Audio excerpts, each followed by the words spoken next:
जय माई की भक्तों, आप लोग कैसे हैं। आशा करते हैं आप सभी लोग सुखी होंगे, संपन्न होंगे, स्वस्थ होंगे। माता रानी का आशीर्वाद हमेशा हमारे व्यूवर्स और सब्सक्राइबर पर यूं ही बना रहे। सदा सकारात्मक सोचें, सकारात्मक रहें, सकारात्मक ही करें। तभी मंत्र साधना सिद्धि में आप सफल हो सकते हैं जब आप सकारात्मक रहेंगे। तो चलिए, अगर आप हमारे चैनल पर पहली बार विजिट कर रहे हैं तो आप हमारे चैनल को लाइक कर दें, सब्सक्राइब कर दें, शेयर कर दें। बेल आइकन, घंटी का निशान, जो पूजा में घंटी होती है उसका निशान दबाना तो आप बिल्कुल भी ना भूलें, क्योंकि अगर आप बेल आइकन नहीं दबाएंगे तो आपके पास कोई भी जो नया वीडियो डाल दे हम उसका नोटिफिकेशन नहीं पहुंचेगा। फिर आप हमें कमेंट करके कहते हैं गुरुजी आपने काफ़ी समय से वीडियो नहीं डाला। इसका सीधा सा उदाहरण है कि आपने बेल आइकन नहीं दबाया है। तो चलिए, आज जो मैं साधना लेकर आया हूँ होली पर, इसका विशेष महत्व होता है। जो साधना हम बताने जा रहे हैं वह है सोने की बारिश। वह है सोने, जो जीवच आदि का सोना होता है ना, उसकी बारिश होने वाली है। अगर आपने ये साधना होली पर कर ली तो आपको हमें नहीं लगता कि सुख समृद्धि ऐश्वर्य धन संपदा इन चीज़ों की कोई कमी रह जाए, क्योंकि होली पर विभिन्न प्रकार की साधना सिद्धि मंत्र जाप किए जाते हैं और तरह तरह के तंत्र टोटका मंत्र साधना मारण उच्चाटन वशीकरण सम्मोहन, ये सारी तंत्र साधनाएं क्रियाएं प्रक्रियाएं सिद्ध की जाती हैं। अगर आपने ये सोने की बारिश कराने वाली साधना होली की पूर्णमासी के दिन मात्र एक दिन कर ली, हम गारंटी देते हैं आपके यहाँ सोने का अंबार लग जाएगा। तो इसके लिए आपको करना कुछ नहीं है, मात्र आपको होली के दिन से ये साधना प्रारंभ करना है और आप करते जाएं 41 दिन करना है आपको। ये साधना प्रारंभ होली के दिन से ही करना है ये साधना। तो इसके लिए जो क्या विधि रहेगी, क्या विधान रहेगा, क्या इसमें सामग्री रहेगी, क्या नैवेद्य लगेगा, तो ये आप पहले एक डॉट कॉपी लेकर लिख लें, पेन और कागज लेकर लिख लें।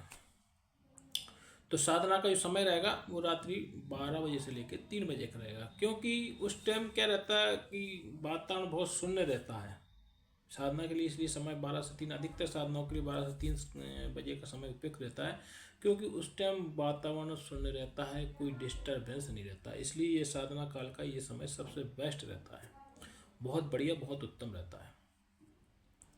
तो आपको साधना जो है रात्रि 12 बजे से करना है। दिशा जो रहेगी वह उत्तर की रहेगी। आसन जो रहेगा वह पूर्णतः लाल रहेगा। माला जो रहेगी वह सफ़ेद हकीक की रहेगी। और उसमें जो नैवेद्य के रूप में लगने वाले हैं वह है खोआ के लड्डू, जिसमें गरी का बुरादा मिला हुआ वो लड्डू। और आपको जो वस्त्र पहनना है वह भी पूर्णतः लाल रहेंगे। आपका जो आसन रहेगा वह भी पूर्णतः लाल रहेगा। साधना आपको उत्तर दिशा की ओर करना है मुख करके। आपको 3 कलश लेना है, 3 कलश लेना है। रूरी अक्षर सिंदूर कुमकुम ये सारी चीज़ रख लेना है थाली में लगाकर। और कुछ आपको धूप लाना है, सुगंधित धूप लाना है। और गूगल मिल जाए तो गूगल, अगर मिल जाए तो धूप की आवश्यकता नहीं है, आप गूगल लें, प्योर गूगल लाएँ। वैसे तो संभवतः प्योर गूगल मिलता नहीं है। और चंदन का इत्र ले आए, शीशी, चंदन के इत्र की शीशी लाएँ। ओरिजिनल चंदन होना चाहिए, तभी दो कुछ चीज़ें हम आपको बता रहे हैं ना, ओरिजिनल नहीं होंगी तो भी साधनाएं सिद्ध नहीं होंगी। ये हम बराबर कहते हैं कि आपको जो हम कहते हैं कांच वाली शीशी चाहिए इत्र की, वही चाहिए, जो फिस परफ्यूम नहीं। तो आपको उसके लिए आपको परफ्यूम लाना होगी चंदन की।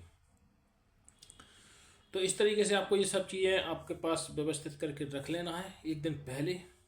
जिस दिन होली जले उस दिन एक दिन पहले। तो इस जो साधना करना है, इस साधना में विशेष रूप से आपके जो चौराहों पर, जैसे आप हर जगह की कहीं की एक प्रसिद्ध होली होती है, बड़ी होली बोलते हैं, वहाँ से आपको कंडा लाना है। ठीक, या आप वहाँ से कंडा लाते हैं और आपके घर पे होली जलती है, तो उस होली में पहले होली जलने दें। होली जलने के बाद आप उसमें से एक कंडी आग की निकाल लें। ठीक, ये तो बात समझ में आई गई होगी। 3 कलश लेना है, ये सारी चीज़ें आपको हमने बताई दी। और कमरा एक होना चाहिए एकांत, वहाँ शोर शराबा नहीं जाना चाहिए बिल्कुल भी। या फिर अगर आपके घर में शोर शराबा है तो आप कहीं जंगल में, कहीं भी ऐसी जगह स्थान चुन लें जहाँ पर सुन्न इलाका रहे। तो आपको ये साधना, अगर आपने ये साधना करी और अगर जरा सा भी शोर शराबा हुआ, आपका मन भ्रमित हुआ, तो साधना तुरंत ही खंडित हो जाएगी, फिर आपकी साधना आगे नहीं बढ़ेगी। इसलिए आप पहले आप चयन कर लें, बिल्कुल सुनसान जगह हो वह उस जगह पे आप ये साधना प्रारंभ करें। तो अगर ये साधना आप कमरे में करते हैं तो आपको कमरा धो लेना है, वॉश कर लेना है पूरी तरह से स्वच्छ, बिल्कुल दीवारों सहित धो देना है, छत सहित धो देना है, जमीन सहित धो देना, बिल्कुल क्लीन एकदम, जरा सा भी कहीं कुछ गंदा मैला नहीं होना चाहिए। क्योंकि जो कुबेर जी से संबंधित साधना है जो मैं बता रहा हूँ, इसमें जरा सा भी चूक नहीं होना चाहिए, नहीं तो हो सकता है आपको उल्टा नुकसान हो जाए, आपका बचा हुआ जो पैसा है वो और चले जाए। तो इस साधना को आपको बहुत संभल के करना है। और आप ये साधना गुरुवार और शुक्रवार के दिन भी कर सकते हैं, लेकिन अभी जो आ रहा है शुभ दिन होली का, कोशिश यही करें कि ये उसी दिन हो जाए पुणे से स्टार्ट, तो आपको ज़्यादा अच्छा रहेगा। लेकिन अगर आप भूल जाते हैं, आप नहीं कर पाते, तो आप गुरुवार शुक्रवार से भी ये साधना प्रारंभ कर सकते हैं, इसमें कोई दिक्कत नहीं। तो आपको कमरा वॉश कर लेना है, पूरी तरह से धो लेना है।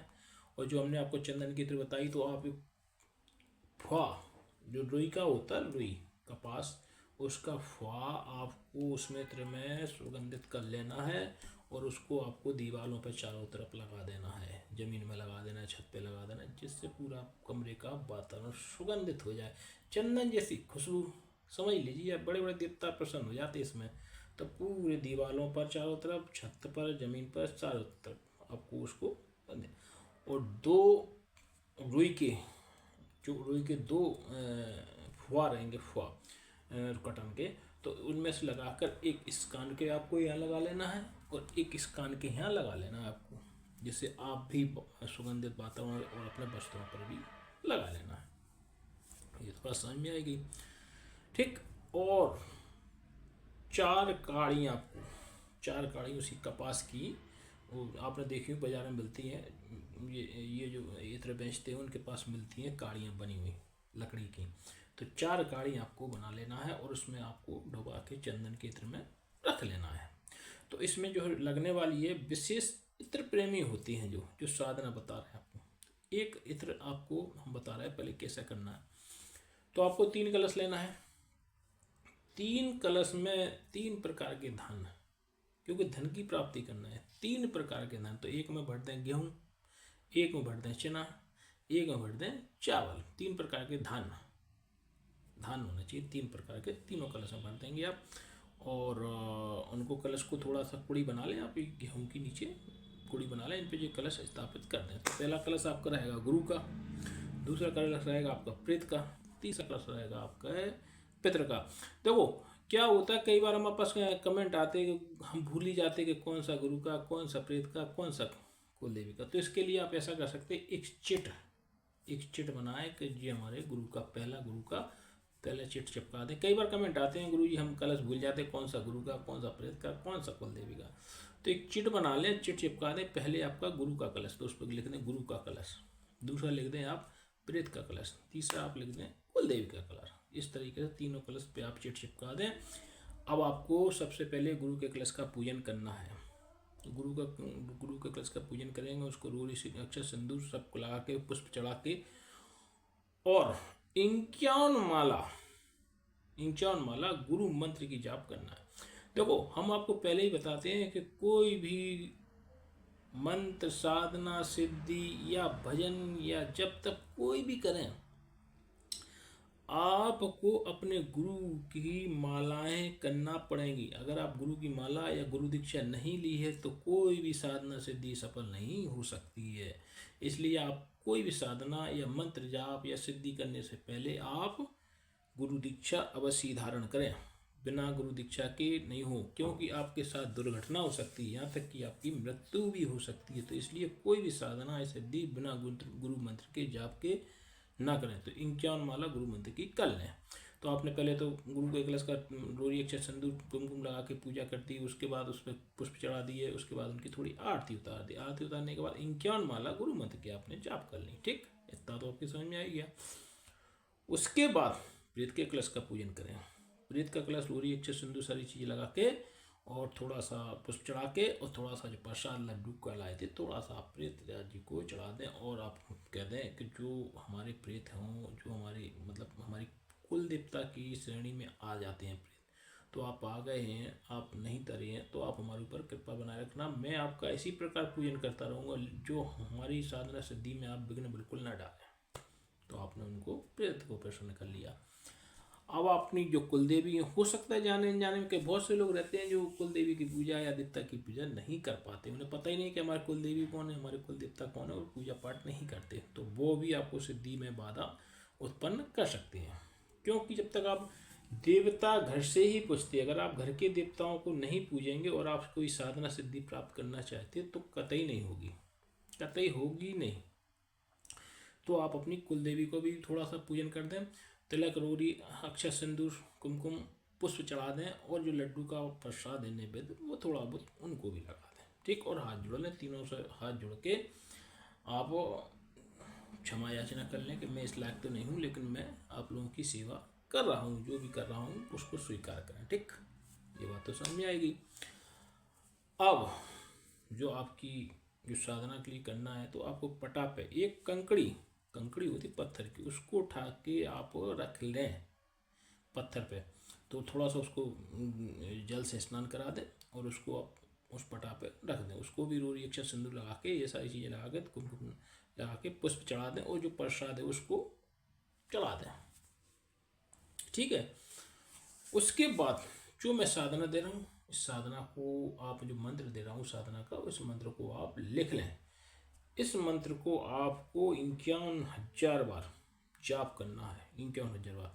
तो देखो एक दिन में तो हो नहीं पाएगा होली के दिन, क्योंकि 51,000 बार बहुत होते हैं। तो आप इसको धीरे धीरे आप करते जाएं, जितनी जल्दी ये होगा उतनी जल्दी तुरंत ही साधना सिद्ध होगी। लगभग 41 दिन में ये साधना सिद्ध ही हो जाएगी। तो आपको जो धन की बारिश कह रहे थे, आपको नाना प्रकार से धन की बारिश का मतलब ये होता है, अब ये ना सोचें कि पानी बरसता है तो ऊपर से सोना बरसता, नहीं। आपके जो धन के रास्ते हैं आवागमन के, वो खुल जाएंगे। जैसे आप व्यापार करते हैं तो व्यापार एकदम चरम सीमा पहुंच जाएगा।